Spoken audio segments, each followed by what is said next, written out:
Not long ago, I released a video about a really dumb EA tweet that rallied the entire games industry against them, and not just players and gaming enthusiasts.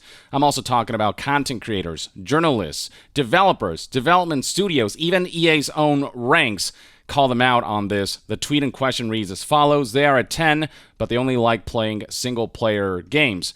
This was basically EA's attempt to participate in the Twitter meme going on right now where you say they're a 10, but here's a caveat. Except EA in particular struck a nerve because of their history of lambasting single-player games and them insisting that live services are the way of the future, that there is no future for single-player games, that people aren't as interested in those games as they were years ago when single-player games are, in fact, thriving, and they have paved the road to the most incredible gaming experiences in our history. The backlash was swift and severe. I pointed out the fact that for somebody lambasting single-player games, they sure don't know how to make multiplayer games or live services. Look at how low the scores are for recently released titles. Not to mention the irony of EA themselves publishing single-player games, and so Vince Zampella, whose studio Respawn is working on the single-player game, the sequel to Jedi Fallen Order, Jedi Survivor, straight up just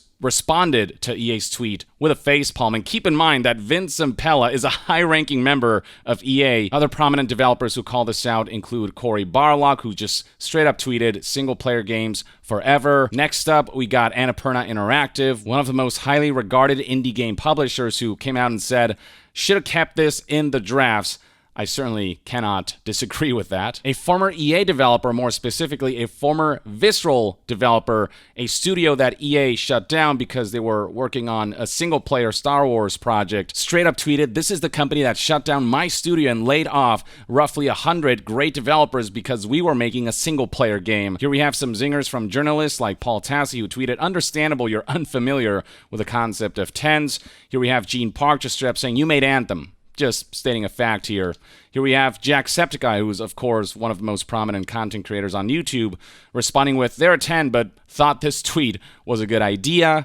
Here we have the Actman, This You, pointing out the fact that EA is making the single-player game Jedi Survivor, and them dissing single-player games doesn't do them any favors. Donkey, Video Game Donkey, also one of the most prominent video games-related content creators, tweeted, "How are your tweets worse than your games?" Ain't that the mystery? EA did try to do some damage control by responding to their awful tweet with, "Roast well deserved. We'll take this L because playing single-player games actually makes them an 11. Too little too late at this point, the damage has been done.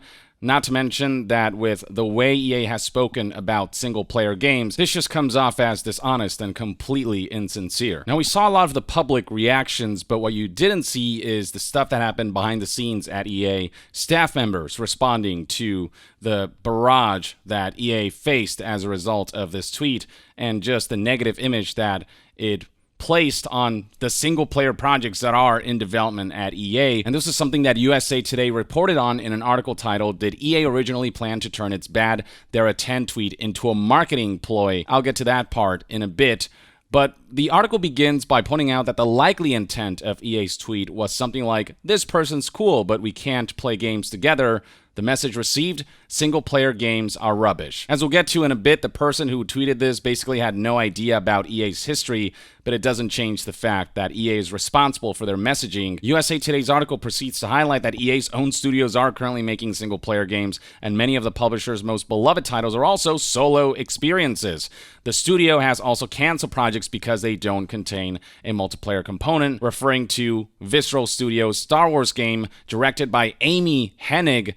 The project was shut down alongside the studio, and EA tried to pretend like it had nothing to do with the fact that it was single-player, but in their messaging, when they talked about how the market has shifted, it was abundantly clear that they wanted to turn this into a live service. Visceral being the beloved studio behind Dead Space, which was relegated to side projects like Battlefield Hardline, when, this is a studio that doesn't specialize in those kinds of first-person shooters that were set up to fail, and then EA shut them down.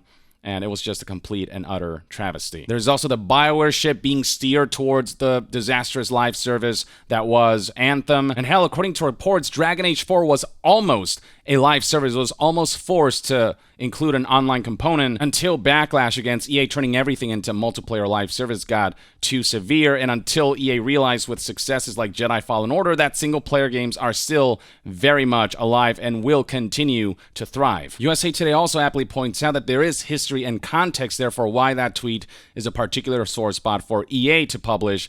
There is a company that constantly publishes multiplayer games jammed with some of the most egregious monetization methods, and they are in many ways responsible for the current state of the games industry when it comes to hardcore gambling-based monetization, among many other types. Now, it wasn't just onlookers that perceived the tweet as an awful idea. The tweet in question, according to USA Today, hit EA Slack within an hour after it was sent, landing in the channel for the company's social media teams, according to two sources who work at EA. Slack being the software that's used among employees to communicate among each other. It's sort of like a forum for employees, a chat for employees. Employees pointed out how the tweet was getting a negative reaction on social, but as the tweet started getting more traction, EA employees shared replies from other industry folks like Anna Pernauer, Jacksepticeye, or Cory Barlog, or Vince Zampella himself, the EA higher-up. Now, this is where the level of tone deafness gets taken to the next level. According to one of USA Today's sources,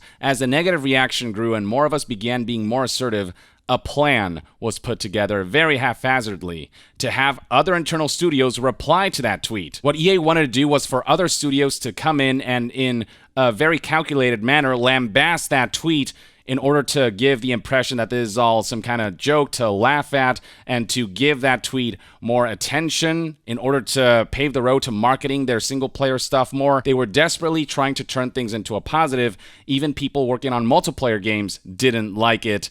There was a call to action in the Slack channel featuring an all-hands-on-deck plan asking social media managers to workshop replies where EA Studios would publicly ridicule their publisher online. Basically, their idea of damage control was to have other studios come in and do fake reacts in this very contrived manner. The idea was to get more attention on the tweet, then use it to highlight some of EA's single-player games. They wanted to flip the narrative and turn it into a marketing win.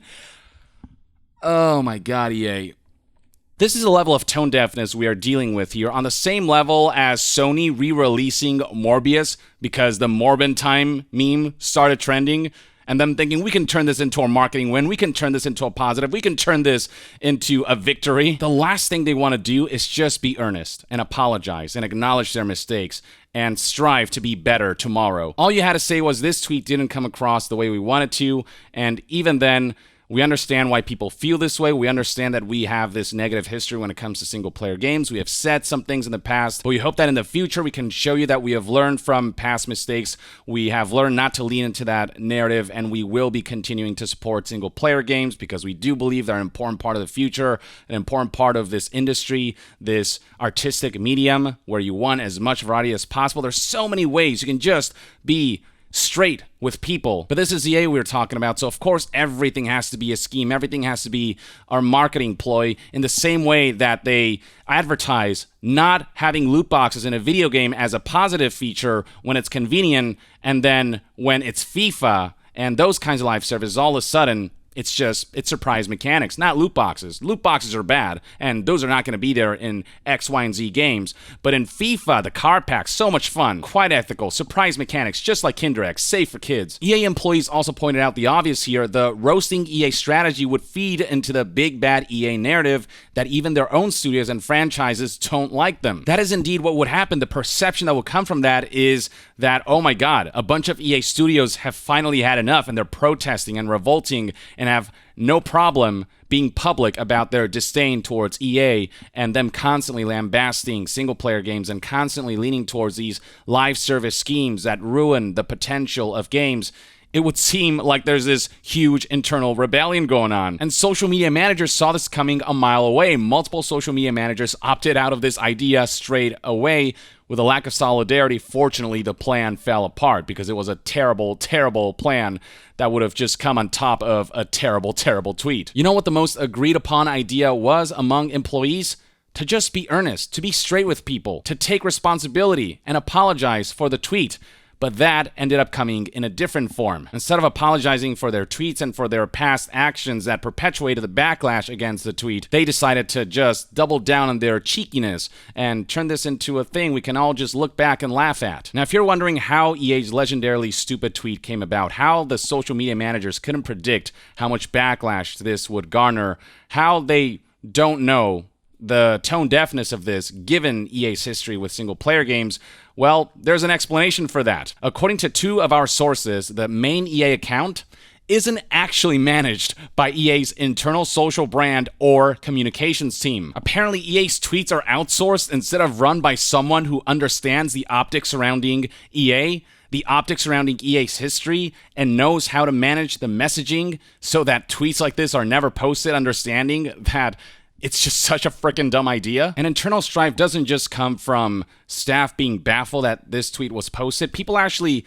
angry that EA would let fly such a tweet that kind of insults their current endeavors and their future projects. Following the tweet, EA is hosting roundtable discussions and meetings with executives who are angry since some studios saw the tweet as an insult to them. Like Vince Impella, who very publicly facepalmed at EA, this higher up at EA who straight up dissed the tweet and called it out for how stupid it was. One of USA Today's sources said this: "I'm 99% sure that the person who posted the tweet and their manager don't even know about the single-player games comment from a decade ago," referring to former EA Games label president Frank Jabot's quote, where he said that the single-player model, "I think that model is finished. In the future, all games are going to have some kind of online component. They're all going to be live services." And then more recently in 2017, you may recall that EA's executive said that when it comes to linear games, and sure, he didn't specifically say single-player games, but it's very clear that basically what he meant was non-live service games. Blake Jorgensen said on that front, as we kept reviewing the game,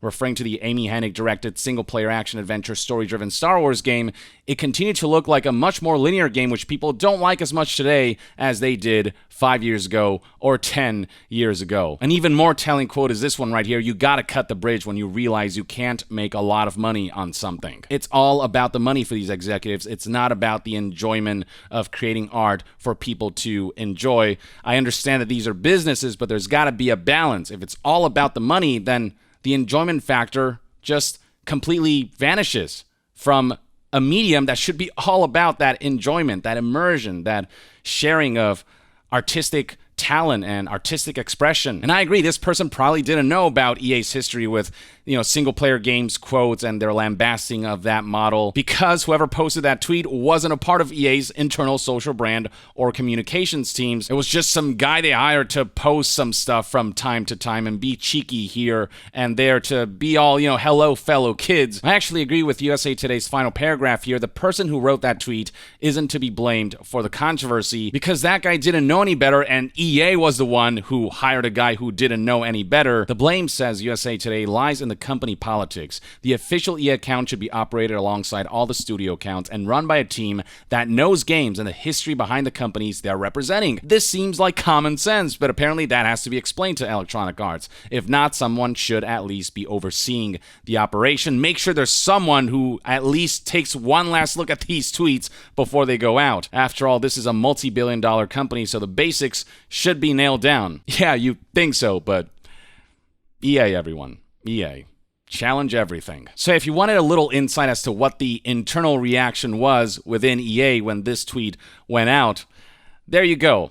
It wasn't a great situation. It was baffling and straight up frustrating for many developers and higher-ups at EA even, who don't understand how such a tweet went out, and it felt like an insult to their work, and I certainly don't blame them for it. Given EA's presence in the games industry, what they say matters. What they say is wide-reaching, and when a tweet comes off like it's dissing single-player games, yeah, it's gonna insult developers, and it's also gonna insult players who do lean towards single-player games because the multiplayer landscape has gone just so out of hand. Don't get me wrong, there's plenty of great multiplayer games out there and future multiplayer projects that are set to be released, but the landscape has certainly changed for the worse in many ways. I myself used to heavily play multiplayer titles before it all became this giant minefield. Now I gravitate more towards single-player games, but that doesn't mean I resent the existence of multiplayer games. I just want them to be better.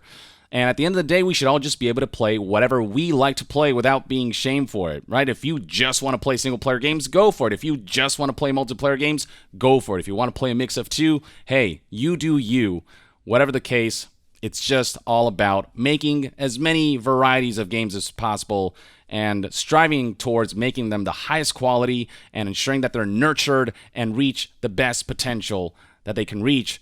And companies like EA have consistently stifled that aspect, and that's where EA is in no position to make mistakes like this dumbass tweet. But that, ladies and gentlemen, is one man's take. Let me know in the comments below what your thoughts and opinions are on USA Today's report about the internal reaction within EA to that really stupid tweet. And to be further updated on all things gaming news, reviews, and discussions, stay tuned right here on Young Yeah. I'll see you guys next time. Young out.